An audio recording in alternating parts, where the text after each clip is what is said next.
KC Joyner, ESPN.com, NFL Insider, breaks down all the games from this Sunday, week number 10. We know that the NFC right now is a little deeper, Pete Thompson. Oh, yeah. I mean, what you have in the NFC is you've got basically 8 or 9 teams all vying for those 6 spots. Now, the AFC, it's not that the teams, like, you got some decent records. Tennessee 6-3, Jacksonville 6-3. Mm-hmm. You just don't buy into them as much for some reason. No, I essentially, in the headlines on ESPN's website right now, 9 contenders for 6 spots, trying to iron out the wild NFC playoff picture. Let's try to do it. KC Joyner joins us now with a glorious look at Week 10 Sunday action here on the Sports Bash 97.3 ESPN. And, hey, we got a lot to dive into on this day, Casey, as the Eagles had the bye week, but there were so many teams around them that made some waves, starting in Buffalo, where the Saints win 47-10. They run all over the Bills. They score 6 rushing touchdowns the other day, and when you can go on the road and put up a 47 burger like that, it looks like the Saints need to be taken seriously. Yeah, the most incredible part of that, I wrote about this in my ESPN article on the fantasy section today regarding the Saints offense, is in the previous 5 weeks, Buffalo's defense had ranked 3rd in good blocking rate allowed. In other words, they were stopping people from getting quality runs. They were shutting offenses down, or at least giving them very few opportunities. And New Orleans just went through them like a knife through butter. So that's not just a matter of like Buffalo's defense is terrible. It was that's a good defense. They did that to them. If they could do it to a good defense, that's a scary team. Okay, they're 4-1 on the road too. That's been a problem for the Saints, even in their Super Bowl year. They weren't a great road team, but for them to go on the road and do this, I guess we got to start to say that team there, you can say they're a Super Bowl contender.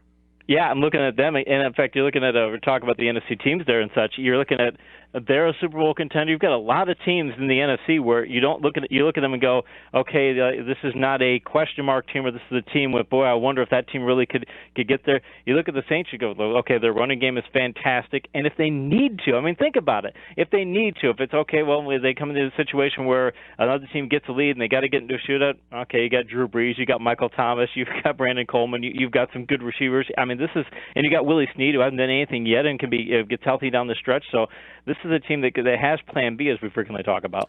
This is a team that over the last couple of years, really since 2013, they made the playoffs. They beat the Eagles with 11 wins. They've been kind of building to this, right? Because this has not been a team that's been very good the last couple of years. No, last year they had a great offensive line, too. The thing is, I think they made the decision in the offseason, because I did an analysis for ESPN's fantasy section regarding offensive lines and how well they were expected to grade this year. Looked at a number of metrics and tried to spin things forward, how many people they're bringing back and stability factors and such. And the Saints were in the top 5 in expected. This is what they should be doing this in the coming season. And I think New Orleans just this season said, look, we've got an older quarterback. We know we can have Drew throw 600 passes if we want him to. But how about we have them throw 500 passes, lean on this great running game, and now and that's why they went and got Peterson. They figured they'd have 1-2 punch there, but once Camaro turned out to be what he was, they said, we don't have to do that. We've got this 1-2 punch, and now we don't have to lean on Brees. So I think it was a very conscious decision on their part to say, let's transition away from a Drew Brees-centric offense. Okay, the Packers win. That makes them 5-4, which means they're still in the playoff conversation. They beat the Bears, but are we buying Hundley can lead this team to the playoffs? I'm buying that he's got the talent around him to do things. The Packers have a very high rating and good blocking rate, and they have had all season, so they can run the ball, though now they've got an injury to Aaron Jones, and with Montgomery's injury, now they're down to Jamal Williams. If they get one more running back injury, they may not have anybody to even hand the ball off to other than Ripkowski, their fullback. So if they stay healthy in the backfield, though, and they've got some really good receivers around him, and they start giving him some better pass blocking and such, I think that he can be serviceable and get them to the point where you got to ask the question, if they get to 6-8 weeks later down the road, can Rodgers come back at some point? Because if you start to think about Rodgers coming back, say week 15, week 16, that changes the factor. They lose it. They snap a 3-game losing streak against the Bears there, 23-16. Looking at week 10, KC Joyner here. Lions got off to a slow start. They're 5-4. How do we look at the Lions with 7 weeks left to go? They beat the Browns, by the way, 38-24. But they were down in that game. They had to come charging back with 14 in the fourth. Yeah, they kept saying they want to run the ball more. They just have to be a passing team. They've got Slay on defense, and he's a very good cornerback. But the rest of their defense they're prone to getting into shootout games, and I think it's why they have to pass the ball a lot. And I think that weakness is going to come back to haunt them. But this is a team, that I don't think you can go into the playoffs unless they have to go in the wild card run. I don't think you can win 4 straight games if you're having a penchant for getting into shootout games. But this is one of those teams that I think will make the playoffs and will come out of that group of 9 and make the playoffs. But I think they're going to be a one and done because they're too prone to getting into shootouts. KC Joyner is with us. Titans 6-3. They stand atop. They've got company there. More on that later. But they hold off the Bengals 24-20. What you like about Tennessee? I still like the fact that their running game, their run blocking has been very good this year, although when you look at their run metrics, it doesn't necessarily look like they've been as productive. Their defense has been playing better, and Mariota is now getting healthy again, and now they got Corey Davis back. Second straight game he's been back from his injury, and he can be an impact possession receiver. He can give them another target, and they get Walker healthy again. They did have Walker, you'd have Matthews, you'd have Davis, and you've got Mariota, and you've got a good running game. Now you look at that as a complete offense. This may be a more dangerous team down the stretch than they've been so far. Casey, look at the Steelers. They had to come back in that one. They had to score 11 unanswered in the fourth quarter to beat the Colts, and they're 7-2, 5-1 on the road. Are they I don't know. Do you put them 1, 2, 3 in the AFC? I put them 2 behind the Patriots because of Roethlisberger. Well, 2 things. One, as we talked last week, my youngest son is a Steelers fan, and he calls when the Steelers play down to their competition level tomlining. They do it all the time, and they did it again. He was quite mad yesterday. But so they play down to their talent level, so that means they might lose game. Play down to the opponent's talent level, which means they might lose games they shouldn't lose. And Roethlisberger's not been very good on vertical passes, and I think he realized that he's at that age where too. If you look historically, quarterbacks who are 34, 35 years old, that tends to be when even if they're really good quarterbacks, that tends to be the time when their production level drops off. In fact, you can do that in pretty much any sport. 35 is kind of the cutoff age. So I think Roethlisberger knew I don't have it quite as much as I used to, and I think the Steelers will make the playoffs. They're going to win that division, but I just wonder if they're going to be a team that can win 3 straight in the playoffs if Roethlisberger's vertical pass issues don't get fixed. Yeah, more on how important home field will be this year coming up. Bucs beat the Jets. Both those teams really not playoff-worthy teams, but the Bucs win the game without Fitzpatrick, and I guess you got to start, without Winston with Fitzpatrick playing quarterback, I guess they got to start reevaluating. I thought Winston was going to be, one of those stud franchise-level quarterback. Just hasn't worked out. He takes too many decisions. He takes too many risks. He believes in his talent too much, which anybody with that much talent, you can see it throughout football history. People, quarterbacks especially, they have that kind of talent, and they just think they're like fastball pitchers who think they can strike out anybody. And you get certain batters, and you can't throw that fastball against them. You got to figure something else out to do. So his taking a lot of risk is part of the problem. And Fitzpatrick's not as good as he should be. And the Sean Jackson signing really hasn't worked out. He's not been the impact player in the vertical game they thought he was going to be. They get Evans back next week. Their run blocking, by the way, I mentioned that ESPN article. I also cover in that article the Buccaneers' atrocious run blocking and how that affects Doug Martin's future for fantasy football in the future. Okay, Vikings, here's a team we want to dive into a little deeper here. 38-30. They hold off the Redskins, but they do it on the road. Keenum has a big day, although he threw a couple of bad picks. They've won 5 in a row. This is a team that we like because of their defense, but they give up 30 yet still win. So the Vikings, a team that you're looking at as a legit Super Bowl contender.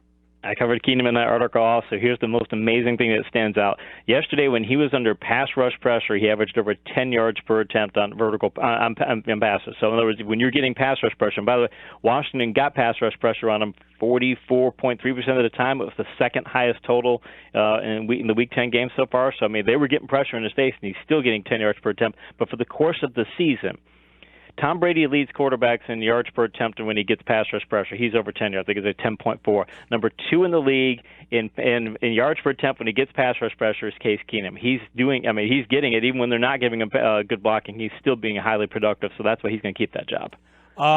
Defensively, what happened with them giving up 30 yesterday? I'm not that the Redskins are a bad offense, but is that concerning if you're a Vikings fan? It is, but I think that defense is still they're not prone to giving up a lot of big plays. I think yesterday, though, they just sometimes game flow just turns into a situation where the other team is more willing to take risk. And Rhodes got banged up too. I think that impacted things, but I just think it was an anomaly for that defense. That defense had not even given up. I think they had a 6-game streak of giving up fewer than 20 points. I mean, they've been really good, so I think that's just an anomaly game for them. How about Jacksonville, 6-3? They win a tough, hard-fought. This is the kind of game they're going to have to win, though, with their defense. They do it again. But can they be a playoff team with Blake Bortles at quarterback? They're a college football team in the sense that they an easy schedule has gotten them a lot of the way to where they are. Like they almost would be, say, Clemson, where you're winning a bunch of games, but you look at the schedule and go, well, I don't know if that schedule is quite as strong as you'd like it to be. So they're winning. They're doing it this way, and they're probably going to make the playoffs and things. But they don't cover the tight end well. They don't stop the run well. And Blake Bortles is still a quarterback because we talked about Winston taking chances. Bortles takes even more chances than Winston does, and that's going to come back to haunt them. They really need to figure out what they're going to do quarterback-wise, because I don't think when you've got Bortles as your quarterback, and even though he's had some good games this year, I just think he's too much of a risk-taker, and until you can get that problem corrected, it's going to be an Achilles heel for them. If you're looking at those two teams, Tennessee and Jacksonville, they're both 6-3. We got 7 weeks left to go. Who do you give the edge? I give the edge to Tennessee because their run blocking's better. Mariota's a much better quarterback, and Tennessee's defense, I think, is underrated. As great as Jacksonville is at rushing the passer, and they've been exceptional at that, 2 games with 10 or more sacks. When you look at the run defense has been nowhere near as good. And I think the Tennessee's run defense and their overall defense is better, too. And plus, again, Mariota, I think, is a huge difference. And if he gets those playmakers we're talking about down the stretch, if he gets that going and he's healthy, I think that's a gargantuan edge for Tennessee. All right, Rams 33, Texans 7, and Jared Goff 5 in a row now. Talk about this Rams team. What impresses you about them? Everything. They are a legit Super Bowl contender. They are that good. Goff ranks 3rd in yards per attempt when he gets pass rush pressure, so they're doing that well. The defense is getting a lot of pass rush pressure. Their run blocking is still top 3 in the league. They finally dropped below 50% for the season, which is expected. You're not going to usually keep that pace up for the whole season, but they're still an exceptional run blocking team. Woods has been a fantastic player. And think about it, they're not even throwing that many passes to Watkins, who has the ability to be an elite vertical receiver. They've got Cooper Kupp. Higbee's turning out to be okay. I mean, the volume of good players on this team and what they've been able to do is tremendous, and I think that team really believes in their coach. And quite frankly, too, they gave a lot of money to Tavon Austin. He's barely a part of that offense. That's one of their mistakes, yeah. And the thing is, though, he's barely part of their offense, and yet they do have gadget plays for him. So they didn't just say, oh, well, you're not working out and paid you too much. They just said, look, you're not good enough to be on the field anymore. Woods needs to be our workhorse. You're not that role, but we're still going to find gadget plays for you. So even though they made a mistake in giving that kind of money, they're at least finding ways to get something out of him. Why is Goff so much better? Pass blocking. That's the biggest issue, pass blocking. And McVay is a lot more creative play caller than what Goff had last year, but it's really a lot of it has to do with just blocking and jumps. So that's why Gurley's playing so much better this year, too. Last year, he got to the point where you're watching tape and you're realizing he doesn't think they can block for him. So they're giving him good blocking. He's still bouncing it outside because he just doesn't trust it. This year, they know they're getting good blocking up front. So it's it has to do with those guys up front. Now, Casey, in the Jeff Fisher era, even though they were not a great team, they were still pretty decent defensively. Are they still a very good defensive team? Because even in years past, they were good defensively. They just couldn't move the ball at all. They were so inept offensively. But they always, even in the bad years, people would say they do have a tough defense. Yeah, they're very good defensively. The thing is that we talk about formula teams. We talk about Dallas being a formula team. We talk about the Eagles in the past haven't been a formula team. Los Angeles is kind of a formula team. The Rams have to follow something of that formula. But the thing is, the formula works for them because they've got such a they get a lead and they can put that defense in those positions where they can just go rush the passer, where they don't have to they don't have to play necessarily honest because the offense is going to be a one-dimensional platoon. So I think that's a big part of it. I'd like to see what happens when that defense has to win. When that team, still think they're a legit contender because they're so good at what they do and so good at the formula. But I'd like to see what they do if the formula starts to go away from them, because that's the one question I have about that team in general. And they got a real good kicker, by the way. Yes, Zerline yesterday, 4 for 4. He's got a big leg as well. And talk about kicker. We'll go into Dallas and the Falcons and what happened there. Underrated loss for Dallas is Bailey, too. I mean, if they got into field goal range, that was 3. They missed a field goal yesterday. They had all other issues there. But what happened in the Dallas-Atlanta game? Interesting thing is that I wrote about them also for that article I mentioned on ESPN's fantasy section. The Dallas's run blocking was actually very good yesterday. You wouldn't know it, but they had a triple-digit yardage total yesterday, and they were at a 44.4% good blocking rate, which is a good rate. It's above league average. So it's if you do that every week, you'd be leading the league at good blocking rate. So they did well there. The pass blocking was just terrible. But the thing is, Atlanta, they didn't blitz. They had the fourth lowest blitz total yesterday. They were not sending extra rushers, and they didn't need to because obviously there was a revolving door at left tackle. Why in the world? The Cowboys didn't say, hey, let's put somebody else out there. Why Garrett didn't say, let's give him tight end chip blocking, something of that nature. But if you look at beyond those plays, they were able to give good pass blocking outside of those sack plays. And again, it wasn't blitzing. So I think it says something for Dallas that it's a correctable issue. And then let's see if teams start to blitz if they do correct that issue. But I think that's a one-time thing for them. All right, let's look at the Cowboys here real fast. Obviously, we'll go deeper on Friday with them, but they lose the tackle, they lose the running back. Which was a bigger loss for them yesterday? Obviously, it appears that the tackle was a big problem, but how much did not having Zeke in that game really affect them? I think that not having Zeke, I still again, if you get good run blocking, Zeke is a guy who can post on a good day or for a good season. He can post a double-digit total on my good blocking yards per attempt metric. That measures how productive you are when you get good blocking. I don't think the guys they have there now, Smith and Morris and McFadden, who didn't get used that much yesterday, I don't think those guys necessarily can get them to that level. But they're not going to have that much of a drop-off. I still think they'd be above average team. So I think run blocking wise, they're going to be fine, and they're going to get good rushing production. Yesterday, game flow is a reason they got away from running. So as long as they can shore up that pass blocking, as bad as it was yesterday, if they can just cut those sacks in half or down to 2 or something instead of 6 or for one player, if they could if they say they allowed 8 sacks yesterday, if they can just get that down to even 2 or 3, they'll be okay. It's just a matter of yesterday they got game flow situation and they just decided we're not going to help our left tackle, which was a crazy move on their part. If they do that this week, they'll be in trouble. What about losing Sean Lee? It looks like he's not going to play on Sunday night either. It looks like Tyron Smith might not play either, but it appears whenever Lee goes out, they have problems. Yeah, and Lee's a rangy player, and he gets. I think what he does is he helps get the defense into the right defense. He helps them keep out of position because that's one thing that defensive coordinators will always talk about is making sure we need to be where we're supposed to be when we're supposed to be there. And I think he helps them do that. And he's got that range across the middle where he can cover a lot of ground and erase some mistakes and things. So I think losing him is big. But the Dallas is not like Philadelphia. They are. We talk about Philadelphia has. They have plan A, B, C, and D. They've got such a varied offense.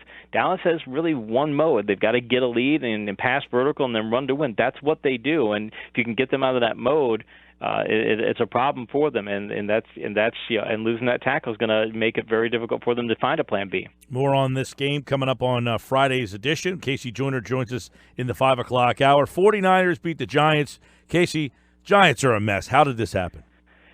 The 49ers are the 49ers are not a good team talent-wise, but you can see they're a well-coached team, and it's not a team that's giving up on their coach. You look at their locker room celebration yesterday, it was wild how much they were celebrating one win, but they believe in that system. Kyle Shanahan's still the most creative play caller in the league. I think the 49ers we're going to be talking in a couple of years about the 49ers being a playoff contender. I don't know, say a Super Bowl contender, but a playoff contender. That's how good of a coach they've got. And the Giants, their coaching is bad, their run blocking is bad, their run defense is bad, their coverage is bad. Everything is bad about that team. I don't. If they win another game this year, I'll be shocked. That could get the coach fired there, right? Lastly, Patriots 41, Broncos 16. I mean, the Broncos are falling apart. Let's start with them on defense. The Eagles put 51 on them last week. The Patriots followed up with 41 last night. What happened to this Bronco defense?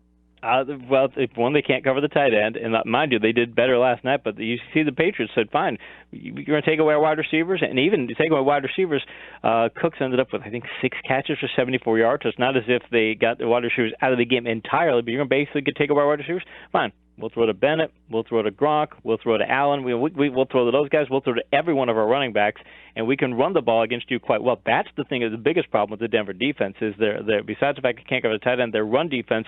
After week 4, they led the league in good blocking rate allowed. They were really dominant. I think actually week 5 they were still on top, but since then they've been middle of the road in that category. So you can run the ball against them in a way you couldn't before. And once you start getting game flow situations against them too, and then you can really just concentrate on running the ball, and you don't have to attack that secondary. You take away their biggest weakness just by game flow. Okay, let's look at the Patriots. 41. They had defensive problems. Are they fixed? 7-2. Are they clearly the top team in the AFC for you? You said that earlier over the Steelers, but is that because they fixed their defensive issues? That's not a good Bronco offense.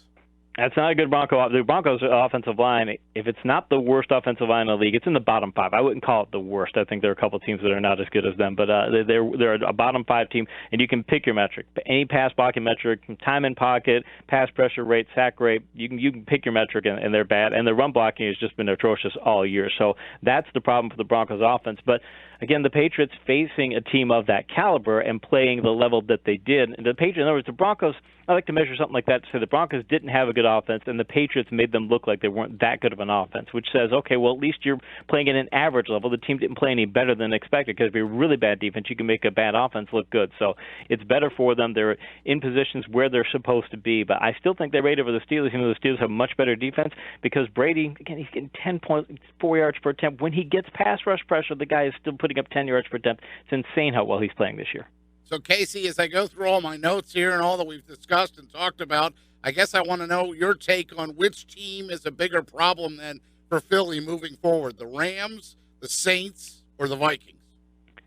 Saints, because the Rams, I still don't know how their defense and how their offense is going to respond if they get into situations where they've got to get into a shootout. And the Vikings, as much as I trust Keenum, as much as I think Keenum is a very good quarterback, look at what happened yesterday. He gets pass rush pressure in his face, and that one pass, I think it was in the fourth quarter, they're ahead by a bunch, and he gets pass rush pressure. He just chucks the ball up into coverage with 3 Washington players around. That's Case Keenum. That's what he does. So I think that's a risk. He takes really unnecessary risk. And the Saints, they've got a fantastic offensive line, maybe the best in the league, and they've got the great running game. They've got great receivers, so they got to lean on them. They've got Breeze. I just look at them and go, they could be a team that could give Philadelphia more options, more things that you'd have to defend. The other teams are more one-dimensional. So you think Minnesota, should they go with Teddy Bridgewater or stick with Case Keenum? They're still winning with Keenum, and the offense is still going very well. I would put it this way: I would almost do. I frequently refer to the old Oakland Raiders, and I would almost refer to that in this way to say Keenum's my starter for now. But if he starts to struggle and he starts to make those crazy plays, I'm going to put Bridgewater in there and let Keenum know, hey, I'm going to do this, and you're still going to be my starter if that happens. But I'm going to put Bridgewater out there because I know Bridgewater. He's had some of the best bad decision rate metrics in the last couple, during his college and pro career. He's been fantastic in that metric that measures how often quarterbacks take risk. So I would just let Keenum know that, hey, he's here if you start making mistakes, not as a threat, but as to say, if we've got to do something, we're not going to leave Bridgewater on the bench while you throw picks. A lot of good stories in Week 10 as we get ready for Monday Night Football tonight. What you think about the game tonight? Carolina, they seem to be swept under the rug, too. If they win, they're another team. Rams, Saints, Vikings, Carolina, Seattle. This NFC's deep. It is, and I did an analysis for ESPN's NFL Insider section last week, I believe it was, where I took a look. In fact, it was last week after Week 9 to see the best front sevens in the NFL, and the Carolina Panthers were the best defensive front seven in the NFL. Their rush defense has been fantastic, and their pass defense has been really good. Their pass rush has been really good, I should say. So that's a team and Miami's offensive line, they may be the worst in the league. So I think Carolina's going to dominate that matchup there. But the problem for Carolina is the run blocking hasn't been as good, and when you look at Cam Newton's numbers, he's been very inaccurate on passes, even when he doesn't get pass rush pressure in his face. And of late, like the past 3 weeks, his vertical passing has been off. It's off on 41.3% of his vertical passes, I believe is the number. So if he doesn't start getting to be more accurate, they're going to be a team that, again, can win formula games. But if you got to get them out of their formula, they might not be so good. All right, Casey will be back on Friday's show. We'll really get into Eagles and Cowboys. He'll have all the matchups to watch on our breakdown segment Friday at 5 here on the Sports Bash. You the man, Casey. We'll talk soon. Appreciate it, guys. All right, he's brought to you by BMW of Atlantic City.